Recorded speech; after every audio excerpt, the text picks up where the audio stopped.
Hello చిట్చేతులు, welcome back to చిట్చే vlogs. No wastage food ఎలా ప్రిపేర్ చేసుకోవాలో చూసేద్దామా? చూసే ముందు కొంచెం సబ్స్క్రైబ్ చేసుకోండి. నో వేస్టేజ్ ఫుడ్ ఎలా ప్రిపేర్ చేస్తారు అనుకుంటున్నారా?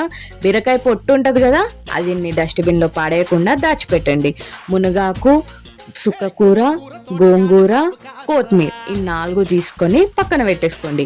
పల్లీలు రోస్ట్ చేసుకొని ఒక ప్యాన్లో ఆయిల్ పోసుకొని దాంట్లో మిర్చీలు, గార్లిక్ వేసుకొని బీరకాయ పొట్టు ఈ 4 ఆకులు ఉన్నాయి కదా, అవి మంచిగా ఫ్రై చేసుకొని పక్కన పెట్టేసుకోండి. ఒక మిక్సీ జార్లో ధనియాలు, పల్లీలు, జీలకర్ర, ఓమ, ఆవాలు, పసుపు, మెంతి పొడి, చక్కెర, కారం ఇది మంచిగా మిక్సీ పట్టేసుకొని ఆ మిశ్రమం ఉంది కదా దాన్ని కూడా మిక్సీకి పట్టేసుకుంటే మన చట్నీ రెడీ.